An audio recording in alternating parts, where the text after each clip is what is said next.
Hello, this is Billy Core from the Carolina Circle Mall Wiki. Today is Tuesday, June the 30th of 2015, and before I begin, I want to make a quick little mention of an anniversary that we're actually celebrating today. Well, maybe celebrating isn't really the actual word, because this is actually not a very pleasant event for me to recall, but 10 years ago today, on June 30th, 2005, Carolina Circle Mall began its demolition. You know, it's hard to believe it's been 10 years now.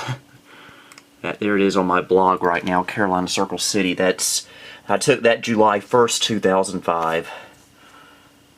That's them picking away at one awesome place. Yes, I know it's silly to get sentimental about this, but, you know, that's just how it is. So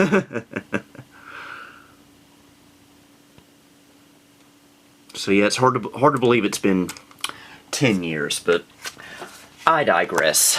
The purpose of this video is to discuss this Dell Dimension C521. This is a computer quite a few of you have been wanting to see a video of for a while, and I'm finally getting around to doing it.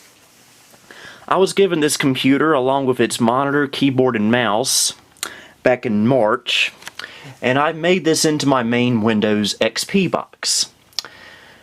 The specs of it, it has 3 gigabytes of memory, a 160 gigabyte hard drive, DVD-RW drive, 2 USB ports on the front, a whole bunch on the back, I forget the number, we'll take a look at that in a moment, and a AMD Athlon 64. Originally it was a single core Athlon 64, but a few weeks ago I actually upgraded it to a dual core Athlon 64, which gave it a good bit of punch to it in case I ever have the need to put Windows 7 or any later version of Windows on here. It'll run a lot nicer than it would with a single core. So this is a computer YouTube user Elmo3 thinks highly of. I believe this was his main computer for a few years, so I can understand why he's a big fan of the Dell Dimension C521. I believe he wound up sending his to YouTube user UXW Bill, so I hope UXW Bill is enjoying his Dimension C521. I know I'm enjoying mine. So let's turn it around and take a look at the back. It's a small form factor machine, so you get low profile expansion slots. Well, I would show it to you if I knew where I put it, but I have a NVIDIA GeForce 8400 GS that I'm wanting to put in here at some point, but I need to get a low profile bracket for it so it'll fit in here. It does have an onboard NVIDIA 7300 LE, I believe it's 7300, which is pretty good graphics for what it is. Get VGA out, 4 USB ports on here, that answers my question. Ethernet and 5.1 audio sound card. And of course the power supply. Let's pop the cover open.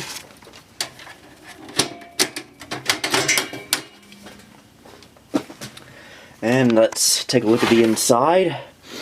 You get a PCI slot and 2 PCIEs. I believe this is a connector for a floppy drive. This does not have a floppy drive in it at the moment, but I do intend to put one in there someday. CPU is under here. Like I said, I did replace it. There's your 3 gigabytes of memory. Really can't see it though, it's a little too dark. And we'll take a look at the drives. And a lot of this is actually a toolless design, like the drive cage here that holds the optical drive and hard drive and potential floppy drive, all you have to do is just pull up on this.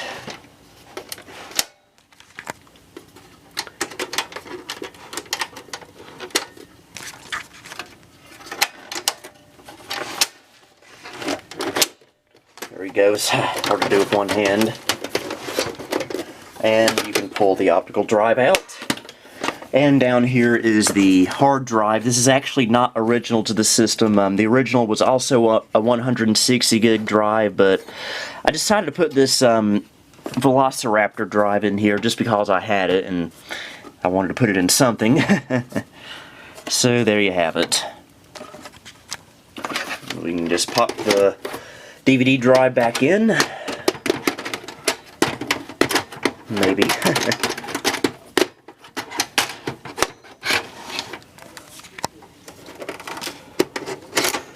If I was a person with his marbles intact, I would be using a tripod for this. Let's just do this here.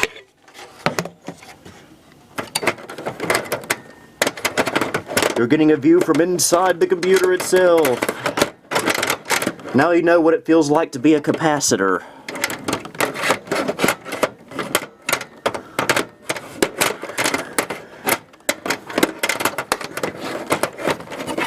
It probably would help if I had these cables unplugged from the drive. What have I gotten myself into?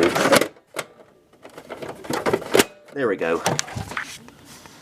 Whoa, I just noticed a bulging capacitor here right by the north bridge.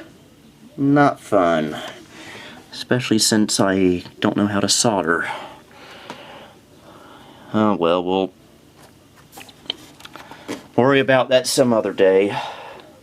There's the power supply, by the way. Alright, let me put the cover back on and hook it back up in its regular location, and we'll look at the software end of things on here. Please forgive the mess over here, but this is where I typically use the Dell Dimension C521. I have it KVM'd up along with my Dell Dimension 4100 and my Packard Bell PB1750 CDT. This is the monitor that came with the C521. I also use this with the Dell and the Packard Bell.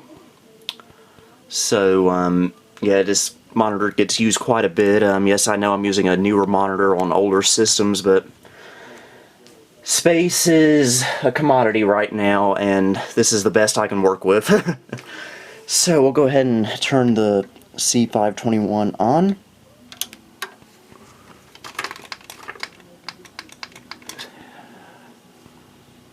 I'm go into the BIOS if it'll let me. Okay, guess it will. Quiet little system too.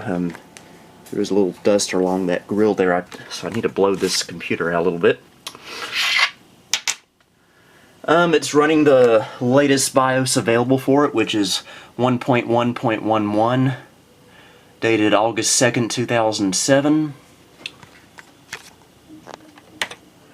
The CPU is an AMD Athlon 64X2 4200 Plus.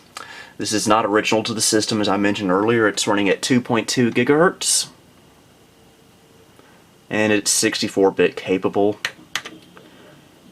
There's my memory information. PCI info, there is none because there's no PCI cards. Date and time, boot sequence again. Drives, no floppy drive at the moment. Do plan to put in one someday. All the SATA stuff, smart reporting is turned off for some reason. I'll worry about that some other time. Onboard devices, integrated audio is on, USB is on, yada yada yada.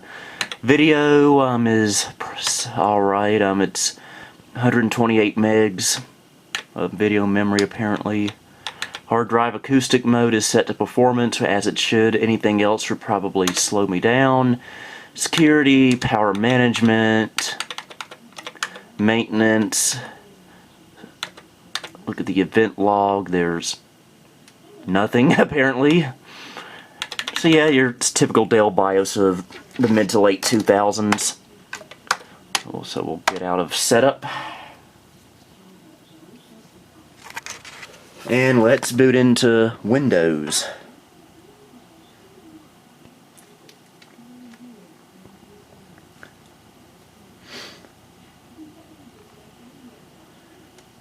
I'm actually no longer using Windows Embedded POS Ready 2009. I've gone back to using plain old Windows XP for my XP machines. I don't know if you could hear that, but for some reason the audio on this system makes certain wave files lower pitch than they should be. Can't really understand why, but there you have it. Oh yeah, remember when Windows XP would whine at you about having unused icons on your desktop? That wizard was helpful at times, but nowadays, nope. But yeah, I've gone back to using regular Windows XP because it feels faster to me, feels more proper to me. Shut up. And it's, you know, more useful.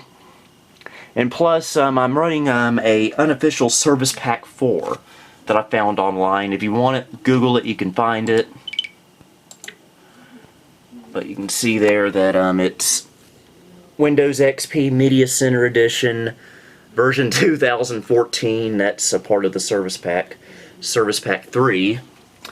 What it is basically an accumulative update with all the Windows XP updates up until the time it was it ended its support.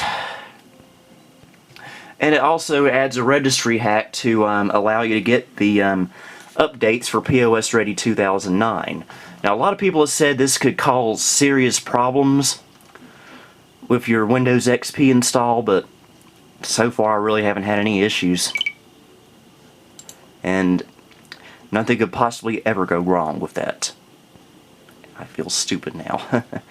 Okay, let's go back into System Properties and take a look at the Device Manager. Okay, I was completely wrong about the video card. It's actually an NVIDIA GeForce 6150 LE.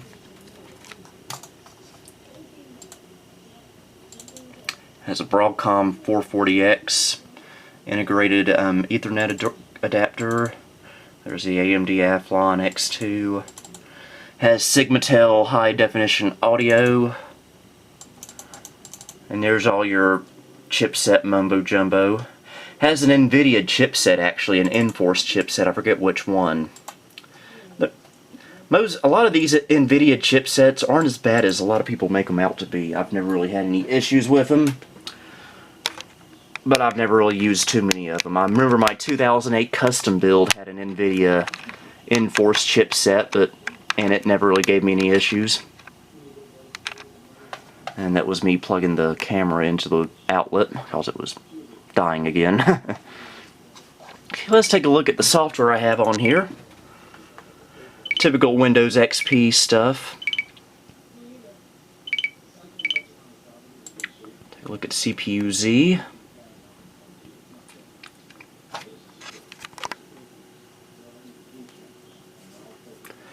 There's the CPU info there, for those who care. I'm really not as knowledgeable with AMD processors as I am with Intel.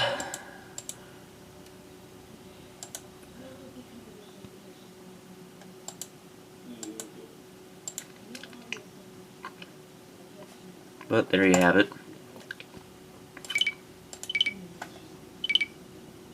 There's really nothing too exciting on here. I got Power DVD on here, DVD Styler, which is a really good DVD authoring program, free too. Gold Wave.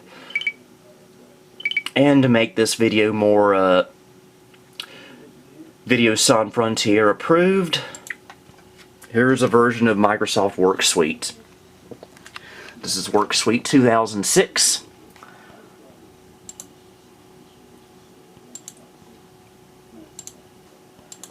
We can open up Microsoft Word. Work Suite 2006 originally came with Word 2002, but I have Office 2003 installed on here, and if you ask me, when Office 2003, in my opinion, is the greatest version of Office ever made. They just got everything right. As a matter of fact, I was using it as my main version of Office up until about a year, or maybe even a year and a half ago, even on Windows 7, because it just worked so well. It looked good, it ran properly, and it's just, yeah, I just can't describe it. It is a good version of Office. Yes, I know CCleaner needs to be updated. And you can open up, let's just open up Digital Image Standard 2006. Don't show on startup again, please. We can open up a random picture. There's my Packard Bell Legend 822 CT. We can make some effects, make it look antique. That actually looks pretty cool. But let's make it look antique and... Whoa! Yeah, that's when you have a nightmare about a Packard Bell, apparently. No, we don't need to save that.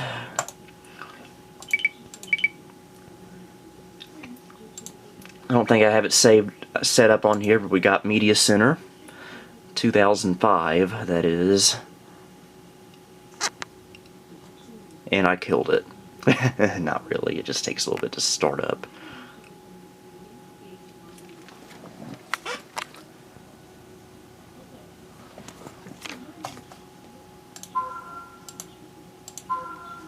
No, thank you. Yeah, I haven't set this up yet. Brings back memories of my Inspiron 6000. Used to use this all the time on there. Critical Media Center process has unexpectedly failed. Is this bad enough to cause Media Center to completely close out on me? Guess not. And let's optimize it. Don't need to watch the video. We have a flat panel monitor. We use VGA. We have a wide screen display. Yes, use that resolution, please. We'll finish that wizard.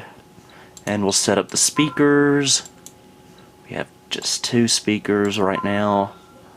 We'll do a test. And we killed it. Windows Media Center is now dead. That was rather anticlimactic and kind of sad. But yeah. There's really nothing else to show on here. It does internet related stuff perfectly well. So yeah, this would make a really good secondary machine. But for the time being, I'm just going to keep Windows XP on it because I really have no reason to have any newer version of Windows on here, because I have many computers that have newer versions of Windows, like this one here. Pretty soon this will be running Windows 10. And because I reserved the free upgrade for that, and that's pretty exciting, I must say. Pretty darn exciting. We'll go to Carolina Circle City. So yeah. Actually started this blog with Windows XP. Again, I can't believe it's been 10 years since that happened. So we'll go ahead and shut it down and call this a video because there's really nothing else to talk about. Again, I don't know why that's low pitched. And this is Billy Core signing off.